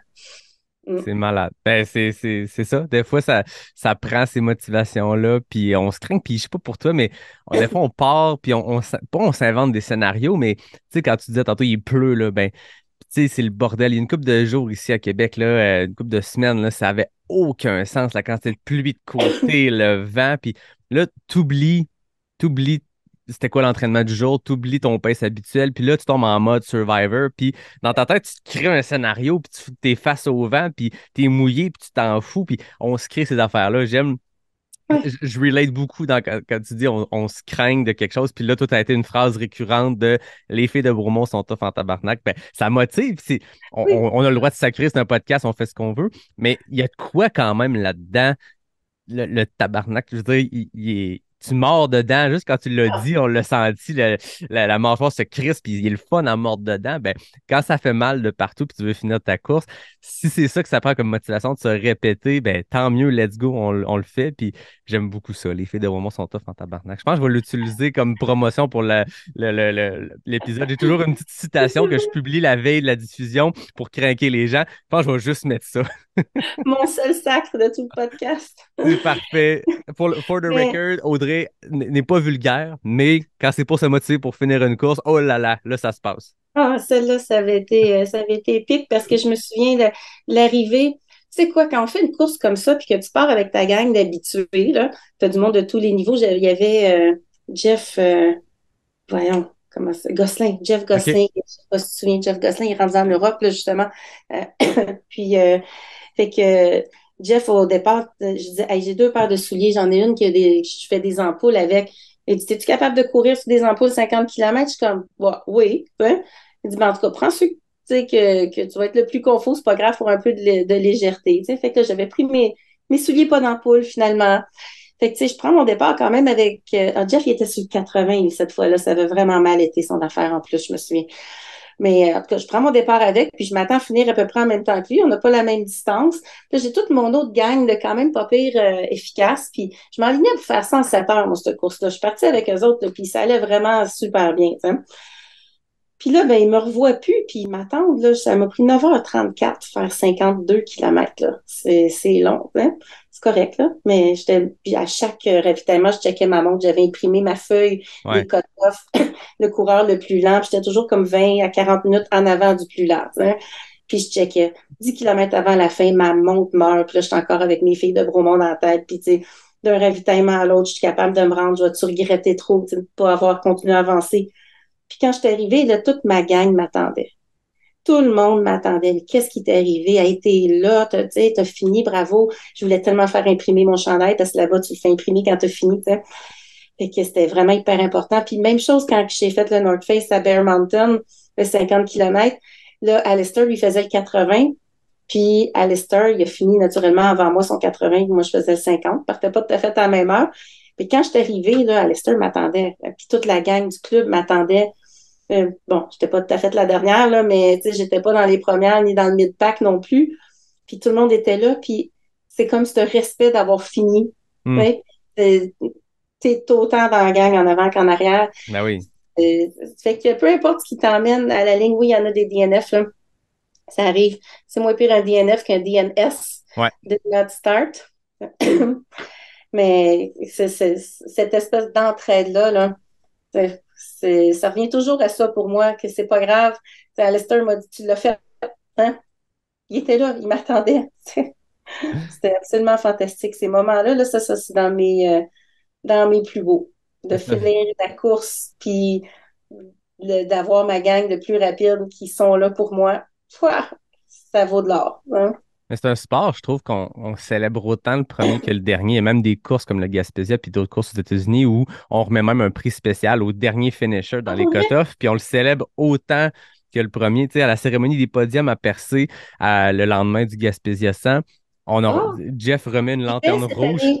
Là, tu y vas? Ah, Mais je le cours pas, j'y vais comme crew sur quelqu'un qui le fait par étapes. OK, ben c'est tellement un bel événement, mais on célèbre autant le dernier, puis là, il y a un prix, il y a une lanterne rouge pour le dernier finisher, mais Oh, dans wow. d'autres courses, dans d'autres groupes de gens, j'ai l'impression qu'on célèbre autant le premier que le dernier. À Ricana, à la fin, là, ben, peu importe que tu sois le premier ou le dernier de ta distance, tu es accueilli par un animateur avec un micro qui te craint la foule en délai, puis même, écoute, le Aricana 125 avec les heures de départ, le dernier, il est encore plus célébré que le premier, parce que le premier, cette année, Elliott est arrivé à 3-4 heures du matin. On était 8 à l'attendre, versus le dernier qui arrive en pleine journée à travers les autres distances. Il y a 2000 personnes sur le site. Tu sais. Fait que je trouve ça le fun dans ce sport-là, qu'on célèbre autant le premier que le dernier. C'est un sport de finisher. Tu sais. C'est un sport où l'objectif, souvent, c'est de s'inscrire et de dire, je vais me rendre à cet objectif-là. Puis mon objectif, c'est de le finir. Le temps, oui, ce serait le fun de faire X chrono, mais on s'en fout au Ouais, final. ouais. On vise d'arriver puis de traverser la ligne d'arrivée, puis c'est souvent la motivation qu'on a. On se répète, les filles de Bromont sont tough en tabarnak, puis après ça, on s'imagine traverser cette ligne d'arrivée-là, puis de voir nos amis, notre gang, notre communauté Ouais. qui est là pour nous accueillir. C'est le fun dans ce sport-là. Mais je pense que c'est drôle, tu m'as fait penser, tu m'as rappelé ma première course. Puis c'est certainement à cause de ça que je cours encore parce que cette course-là de 10 kilomètres pour laquelle j'avais acheté un livre de 10 kilomètres en 10 semaines, la seule course de 10 kilomètres qu'il y avait au Québec cette fin de semaine-là, quand le livre se terminait, c'était sur l'île Saint-Quentin à Trois-Rivières. C'était 4 tours de 2,5 kilomètres sur l'asphalte. Puis là, mon bébé avait 10 mois. Puis je l'ai fait en 1h07. Puis j'ai fini bonne dernière. On remonte, mon Dieu, en 2001. Fait que j'ai fini bonne dernière. Et puis, 2001, mon Dieu, t'étais un kid, toi. T'étais tout petit. Puis, puis c'est ça, fait que mais tout le monde était là, puis ils m'applaudissaient, puis là, mes parents me donnent mon bébé dans les bras, puis tout. Puis je suis comme, ben, voyons donc. J'ai j'ai couru lentement 10 kilomètres, je finis en 1h07, tout le monde a fini avec moi. Comment ça se fait que les gens sont tous là, puis qu'ils m'applaudissent? Puis je suis sérieusement restée sur ce high-là jusqu'à aujourd'hui. Ça a été ma première expérience de voir que tu peux finir bon dernier et être célébré. J'ai trouvé ça absolument fantastique. Ça, Ah ouais. c'était vraiment ma première course sur l'île Saint-Quentin, hein, il y a 22 ans. Hein, quand même. Wow. C'est le fun de voir que cette première expérience-là, quand on dit que c'est important d'avoir un sport qui est inclusif, qui célèbre tout le monde, qui est ouvert, qui n'a pas de jugement, ton histoire vient exactement te prouver ça. Célébrons Mhm. tout le monde parce que tu dis que tu es sur ce high-là d'avoir été célébré comme dernière de cette course-là. Tu es sur ce high-là 22 ans plus tard. Mais ton histoire, toi, c'est ça. Puis il y en a plein d'autres que ça va être ça aussi. Fait que ça fait juste nous rappeler que c'est important de célébrer tout le monde parce que ça peut changer des vies. Je veux dire, ne veux pas, si tu as eu cette expérience-là positive puis tu es encore sur ce high-là, tout ce qui a suivi a un peu découlé de ça. Je trouve que c'est beau de l'entendre. Avant qu'on termine, il y a un sujet que je voulais te poser comme question parce que euh, j'ai fait un épisode avant les fêtes, le trail au féminin. J'avais un panel avec 4 femmes, puis on a jasé de plein de sujets, puis tu sais, c'était tellement intéressant de les entendre. Puis ça m'a fait penser quand tu disais les filles de Bromont sont tough en tabarnak. Tu es dans ce sport-là depuis longtemps, tu côtoies plein de femmes inspirantes de ce sport-là, t'en es une toi aussi. Puis on parle souvent à quel point les femmes performent bien en ultra parce qu'il y a cette endurance-là qui est là. Il y a quelque chose de plus, il y a un edge de plus, il y a quelque chose qui est physionomique, physiologique, mais ça va au-delà de ça. Toi, qu'est-ce qui explique que les femmes sont aussi fortes en sport d'endurance puis en ultra? Hmm, c'est une bonne question, ça. Euh, ben, je pense que, ben, comme les hommes, les femmes tirent de leur expérience pour se rendre à destination. Et puis peut-être qu'il y a une expérience différente dans laquelle les femmes peuvent aller puiser. Il y a moins de femmes. Ben maintenant, est-ce qu'il y en a autant? Je sais pas, hein, ça a En peut-être fait, changé. ce qu'on avait sorti, c'est Marlene Arcana qui m'avait sorti les stats juste avant qu'on enregistre cet épisode-là. Puis dans les distances sous l'ultra, donc mettons les distances à partir du, je sais pas, du 5 km au 42, il y a plus de femmes que d'hommes dans ces distances-là. Puis après ça, il y a un point de bascule où on voit vraiment que, OK, là, il y a plus d'hommes, le ratio devient plus fort du côté homme versus femme dans les plus longues distances. Euh, Fait que c'était ça les Mais dernières données moi, par rapport à Ricana. j'aurais une théorie pour dire pourquoi les femmes performent bien dans des longues distances ou des choses difficiles. Je pense que la femme va y aller quand elle est préparée. Il y a peut-être un peu moins d'impulsivité, il y en a quand même, mais je pense que ça peut être pour toutes sortes de raisons. Ça peut être pour réussir à balancer la vie avec la famille ou d'autres choses. Mais je pense qu'une femme qui va s'en aller dans un ultra trail va être prête à faire un ultra trail. Elle va avoir réussi à faire son entraînement comme il faut, hein, avant d'y aller. Il y a plein de gens qui seraient capables d'écrire le livre Comment terminer un ultra sans s'entraîner. C'est correct. C'est correct, ça fonctionne, ça sauve les fesses à plein de gens, puis c'est bon pour le moral. Mais peut-être que j'assume, là, mais j'ai l'impression que la femme va être plus préparée, va avoir posé ses questions, va avoir fait son entraînement. Si je regarde dans mon club, Mhm. l'approche face aux courses, c'est rare que je vais avoir une femme qui va juste t'inscrire à quelque chose qu'elle a, qui dépasse son expérience, alors que chez les hommes, je le vois assez souvent, je me suis inscrite puis je vais faire ce qu'il faut pour m'y rendre. Ça peut être une super bonne motivation, mais j'ai vu une progression dans les 10 dernières années chez mes femmes qui est différente de la progression que je vois dans nos hommes. Hein. Euh, Puis, je sais pas si ça a un lien aussi avec l'âge. Je me demande si la femme qui arrive dans l'ultra ne fait pas un peu plus tard dans sa carrière de coureuse. Ça serait bien intéressant de savoir tout ça. Mais je pense pas que la femme a comme un super pouvoir d'être plus endurante. Je crois pas non plus que c'est parce qu'on a des enfants. Mais j'ai l'impression que c'est peut-être une question de préparation quand on se rend là. Il y a moins de femmes donc, dans les grandes distances, donc des femmes plus préparées qui s'y rendent. Ah, C'est ouais. C'est intéressant. c'est ce que je pense. Ben, c'est Est-ce que la intéressant. femme n'y va pas si elle n'est pas prête? Ça se peut aussi. Je ne sais pas.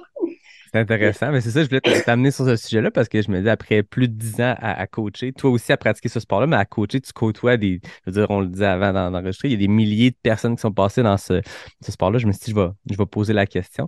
Tu parles justement aussi de euh, la famille et les enfants. T'as 4 enfants, tu le disais tantôt, tu es impliqué, tu as le club de trail, tu as un emploi. Ça fait longtemps que tu as beaucoup de choses en même temps. Tu jongles avec beaucoup d'éléments. C'est quoi ton conseil pour les gens qui justement essaient de trouver le temps pour placer leur course, leur passion à travers une vie professionnelle chargée, une vie familiale chargée? C'est quoi, toi, tes conseils? Comment tu y es arrivé? Celle-là est facile comme question. Plus facile que l'autre? Ah, celle-là est facile. Je l'ai mon conseil pour ça, puis je le donne souvent, c'est abandonner l'idée de perfection. Il faut abandonner l'idée de perfection. Il faut faire les choses comme on est capable de les faire. Juste ça. Il faut en profiter. C'est pas grave si c'est pas parfait. Puis il y a personne d'autre que nous-mêmes qui nous en rendons compte si c'est pas fait exactement comme on avait prévu de le faire. C'est comme une allocution à un groupe. S'il y a quelque chose qu'on oublie, il y a personne qui le sait. Donc, il faut vraiment mettre de côté cette pression-là, cette perfection, de tout faire comme il faut. Si on fait beaucoup de choses, on peut pas toutes les faire à la perfection. Puis même si on en fait qu'une, il faut s'enlever cette pression-là. On n'est pas comme me disait Lynn Bessette, on n'est pas au CM. Je dis, c'est quoi les CM? On n'est pas au championnat du monde. OK, c'est bon. C'est bien dit. C'est réellement ça qui me permet de faire beaucoup de choses. J'essaye de les faire de mon mieux, hein? Mais l'idée que ce soit parfait, euh, au final, là, ça changera rien, hein? C'est de se mettre une pression immense aussi de viser la perfection. On peut viser d'accomplir quelque chose, mais moi, j'en parle souvent à mon équipe au boulot. La théorie du 80-20, tu sais, ça prend 80, tu sais, quand on veut atteindre 80% d'efficacité sur un objectif, que ce soit en course, moi, je le parle souvent au travail à mon équipe. Souvent, ça va prendre 20% du temps à atteindre le 80. Ça va prendre 80% du temps pour aller chercher ce 20%-là pour toucher la perfection. Puis souvent, je pose la question, est-ce que ça vaut la peine? Je dis pas à mon équipe de ne pas viser la perfection, mais c'est vraiment nécessaire, la perfection? Est-ce que le 80% de temps que ça va te prendre pour aller chercher, gratter les petites secondes pour aller plus loin sur quelque chose, est-ce que ça vaut vraiment la peine? Puis la majorité du temps, la réponse, c'est non. Ça ne vaut pas la peine de mettre 80% du temps pour accomplir quelque chose, pour aller pour aller chercher ce 20% supplémentaire-là. Des fois, on va aller chercher un 85, un 90% d'efficacité, mais ça vaut rarement la peine de tout mettre ces efforts-là pour atteindre une perfection.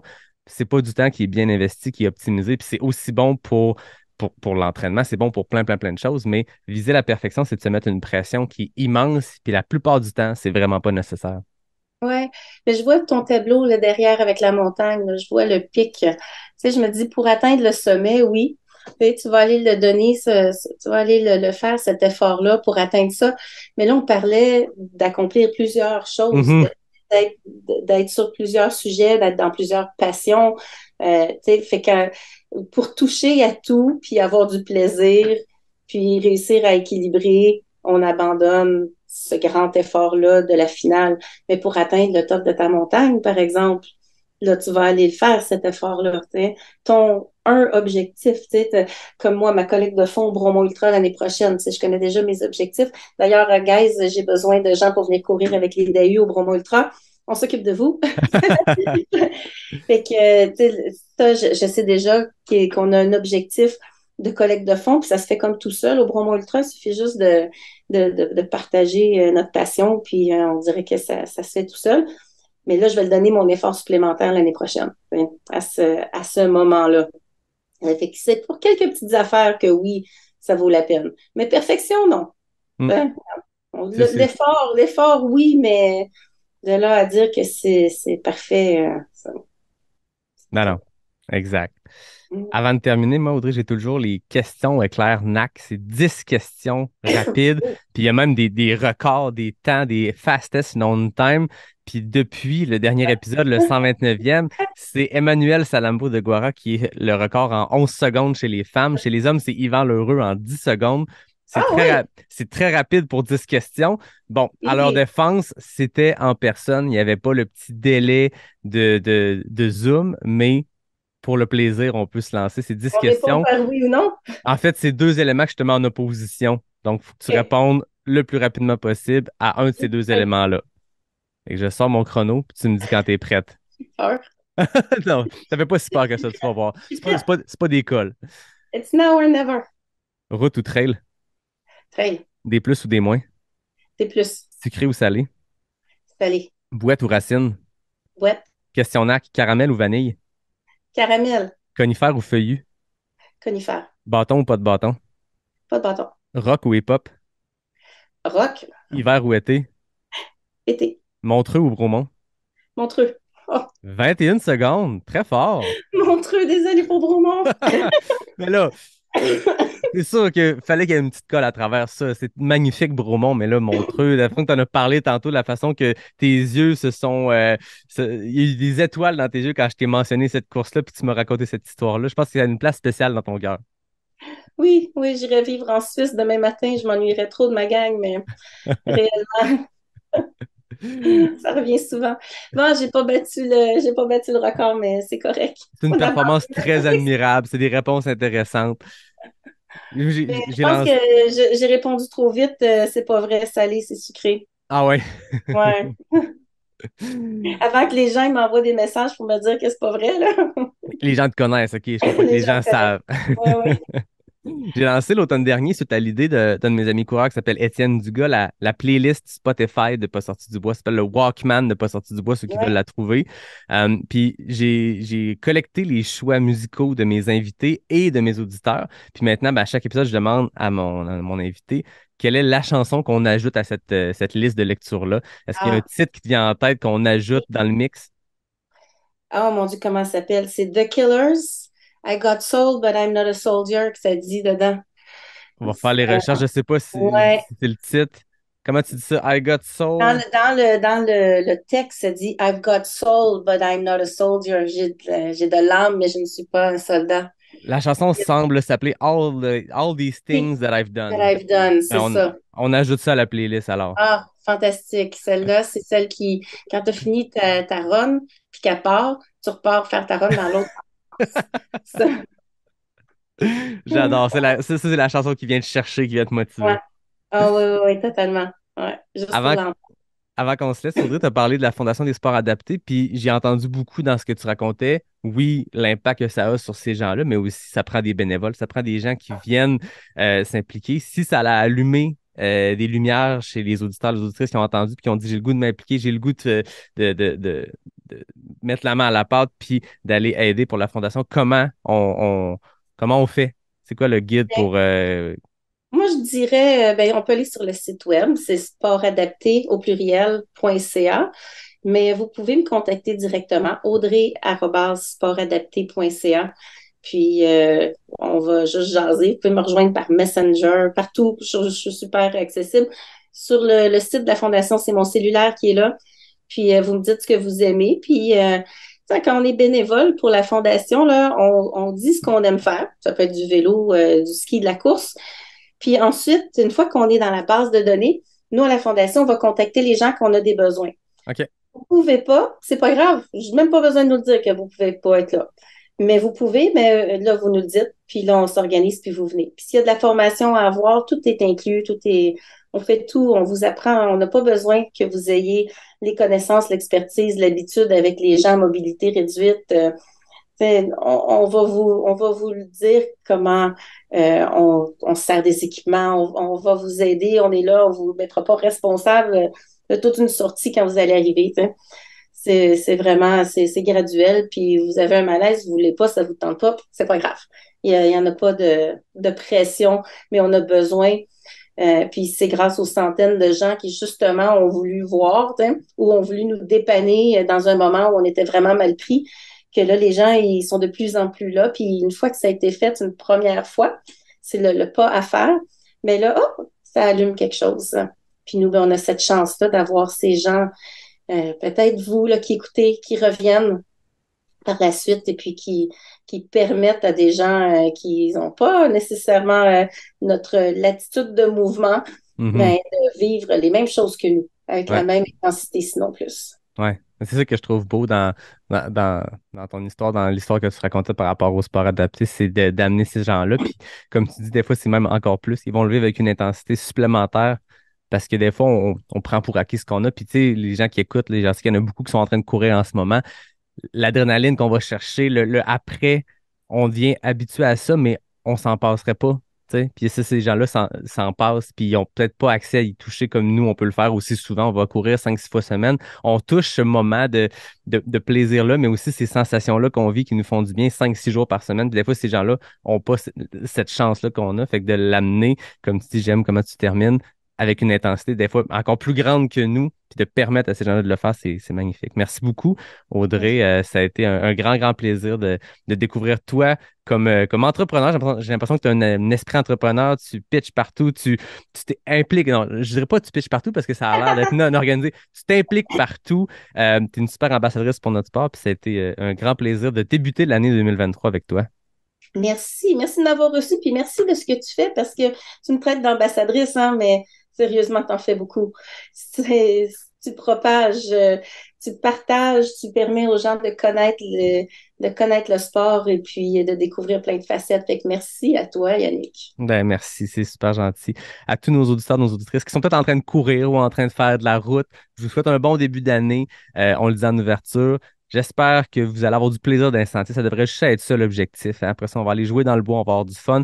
Moi, je t'écoute parler, Audrey. Je savais ce matin en me levant que j'allais avoir un gros entraînement, là, puis je me suis levé en me disant, il me semble que ça va être tough là, aujourd'hui, cet entraînement-là que j'ai prévu.